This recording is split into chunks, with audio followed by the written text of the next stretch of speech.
यहाँ पर उपस्थित है, मैं आप सबके भी चरणों को प्रणाम करता हूँ, क्योंकि बिना आपके यहाँ जो महत्वपूर्ण जो निर्णय लेने के लिए जो हमारे महाराज जी, हमारे मार्गदर्शक देवकीनंदन ठाकुर जी ने जो यहाँ चौथा एक बहुत ही एक मुद्दा लेकर हमारे गुरुजी चल रहे कि सनातन धर्म बोर्ड बने, और यह मुद्दा आज पूरे भारत के हर कोने कोने में पहुंच चुका है। हर वो नौजवान यहां सोचने पर मजबूर हो गया है कि हां, जब वक्फ बोर्ड हो सकता है तो हिंदुओं की जमीनों की रक्षा के लिए, मठ मंदिरों की रक्षा के लिए सनातन बोर्ड भी होना चाहिए।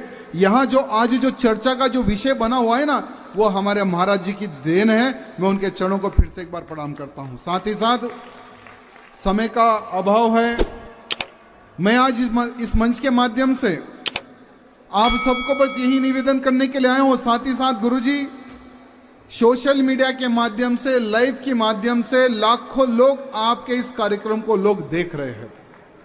उन तमाम लोगों को भी धन्यवाद प्रकट करता हूं जो सोशल मीडिया के माध्यम से आप लोग गुरुओं का मार्गदर्शन ले रहे हैं। मेरे मित्रों, हमारे इस भारत देश को जब आजादी मिली 1947 में, जो गद्दार हमारे भारत के पीठ पर खंजर भोंककर जो पाकिस्तान भागा, उनकी जमीन बचाने के लिए जिन्होंने वक्फ बोर्ड का निर्माण करके जो हमारे जमीनों को जो कब्जा किया है, जो लैंड जिहाद को जो काम किया है, मेरे मित्रों, जब 1947 में जब भारत देश आजाद हुआ, इनके पास सिर्फ 2 लाख एकड़ जमीन थी और आज 10 लाख एकड़ जमीन इनके पास है। कहां से आई है जमीन? यहां भी एक बहुत बड़ा चर्चा का विषय है। हमारे मठों की जमीनों पर इन्होंने कब्जा किया है, हमारे किसानों की जमीन पर इन्होंने कब्जा किया है, और उन्हीं के जमीनों की रक्षा के लिए एक कायर सरकार ने वोट बैंक को बचाने के लिए, वोट बैंक पाने के लिए वक्फ बोर्ड का निर्माण किया, और आज 2 लाख एकड़ जमीन से जाकर 10 लाख एकड़ जमीन बन गई है। मेरे मित्रों, केवल हमारे भारत के डिफेंस के पास 18 लाख एकड़ जमीन है, रेलवे के पास 12 लाख एकड़ जमीन है, और यानी पाकिस्तान, दूसरा पाकिस्तान बसा हुआ है हमारे भारत में, इनके पास 10 लाख एकड़ जमीन है। मेरे मित्रों, जैसे गुरुजी ने बताया है कि आज हमारे मठ मंदिरों की जमीन पर कब्जा हो रहा है। हमारा सनातन बोर्ड क्यों चाहिए? 4 हमारे गुरुजी ने मांगे लिखी है मेरे मित्रों, और बिल्कुल यहां मांगे बिल्कुल करेक्ट है और होना चाहिए। मेरे मित्रों, आज मैं इस मंच के माध्यम से यही कहना चाहूंगा कि वक्फ बोर्ड का निर्माण जल्द से जल्द हो और केंद्र सरकार इस पर चर्चा करे, साधु संतों के साथ में एक चर्चा का कार्यक्रम लगाए। यहां मैं हमारे प्रधानमंत्री मोदी जी से निवेदन करना चाहता हूं। क्यों?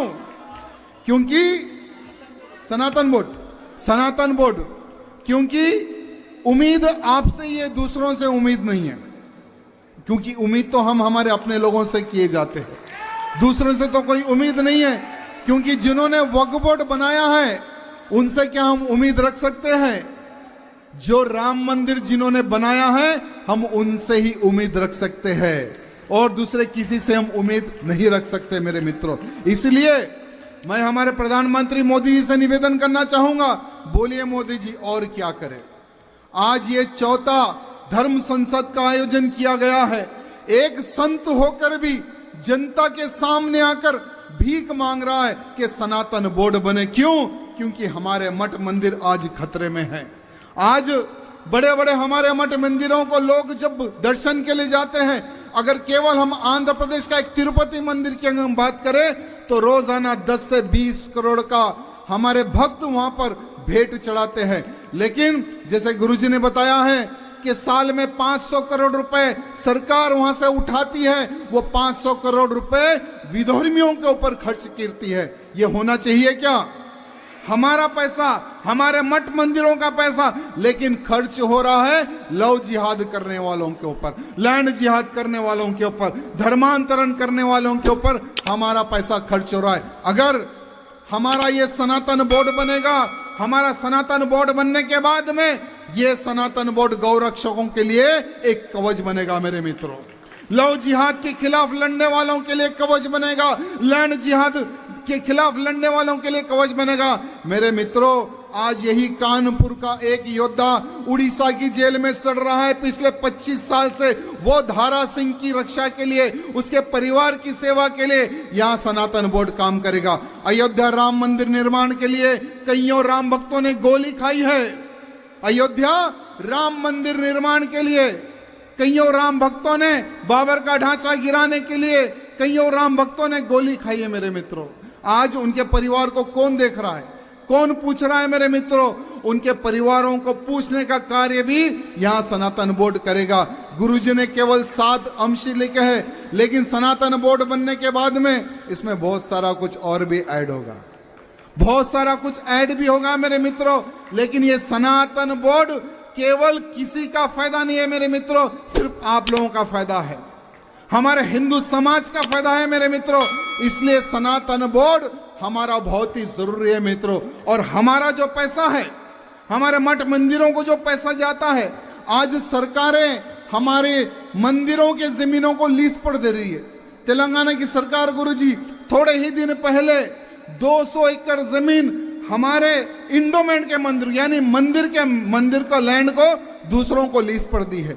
तो ऐसे लाखों एकड़ जमीन हर राज्य में हमारे मठ मंदिरों के हैं, लेकिन सरकार दूसरों को लीज पर दे रही है और पैसा कमा रही है। वो पैसा किसके लिए यूज आ रहा है? कोई यूज नहीं आ रहा है। आज हमारी किसी गौशाला का निर्माण करने के लिए हमें तकलीफ होती है, गौशाला चलाने में हमें तकलीफ होती है, गौ माताओं को चारा खिलाने के लिए हमें तकलीफ होती है। आज बहुत सारी ऐसी तकलीफों का सामना आज हमारा हिंदू समाज कर रहा है। अगर सनातन बोर्ड बन जाए तो ये सारी तकलीफों से छुटकारा मेरे मिल जाएगा मेरे मित्रों। आज धर्मांतरण रुकेगा, लव जिहाद रुकेगा, लैंड जिहाद रुकेगा। अगर सनातन बोर्ड बनेगा तो सब चीज ठीक हो जाएगी मेरे मित्रों। साथ ही साथ गुरुजी से मैं हाथ जोड़कर निवेदन करना चाहूंगा, गुरुजी 4 कार्यक्रम आपने लगाए हैं और अब तक कोई रिजल्ट नहीं है। अब क्या हमें रुद्र रूप दिखाना पड़ेगा क्या? मैं सरकार से पूछना चाहता हूं, क्या हमें अब क्या रुद्र रूप दिखाना पड़ेगा क्या? आखिर क्या रीजन है? जब सरकार एक बहुत अच्छा निर्णय ले सकती है कि इस वक्फ बोर्ड को हम खत्म कर देंगे, बहुत अच्छा निर्णय है, लेकिन हमारे मठ मंदिरों के पैसे को बचाने के लिए, हमारे मठ मंदिरों की जमीनों को बचाने के लिए सनातन बोर्ड के ऊपर क्यों चर्चा नहीं हो रही है और क्यों संसद में उसकी चर्चा नहीं हो रही है, आज सोचने का विषय है। इसलिए संसद में कुछ ऐसे भी हमारे लोग जाने चाहिए, ऐसे भी संसद में कुछ ऐसे भी हमारे लोग जाने चाहिए, ऐसे भी हमारे संत जाना चाहिए, जिनके डर से वहां पर हिंदुत्व के लिए चर्चा हो, सनातन बोर्ड के लिए चर्चा हो। आज हम एक राम मंदिर निर्माण के लिए कईयों ने प्राण दिए हैं, कईयों ने गोली खाई है, सिर्फ केवल हमारे एक राम मंदिर निर्माण के लिए। तो बोलिए, काशी के लिए और कितने प्राण देने पड़ेंगे, मथुरा के लिए और कितने प्राण देने पड़ेंगे? मित्रों, अगर ये सनातन बोर्ड बनेगा ना, तो जैसे गुरुजी ने कहा है कि राम मंदिर तो एक झांकी था, काशी मथुरा अभी बाकी है, तो ऐसे बहुत सारे हमारे मंदिर अभी बाकी है मेरे मित्रों, जिन मंदिरों को तोड़कर इन मुगलों ने मस्जिदें बनाई हैं, दरगाह बनाई हैं। सब चीज हम लेके रहेंगे, एक एक चीज हम लेके रखेंगे, लेकिन वो तभी होगा मेरे मित्रों जब हमारा सनातन बोर्ड बनेगा। इसलिए आज इस मंच के माध्यम से मैं सबको हृदय से धन्यवाद प्रकट करता हूं, जो आप इस बोर्ड के समर्थन में इतना समय लेकर जो आपने आया है, इसके लिए मैं आप सबको हृदय से प्रणाम करता हूं और मंच पर उपस्थित सभी गुरुवरों के चरणों को प्रणाम करता हूं।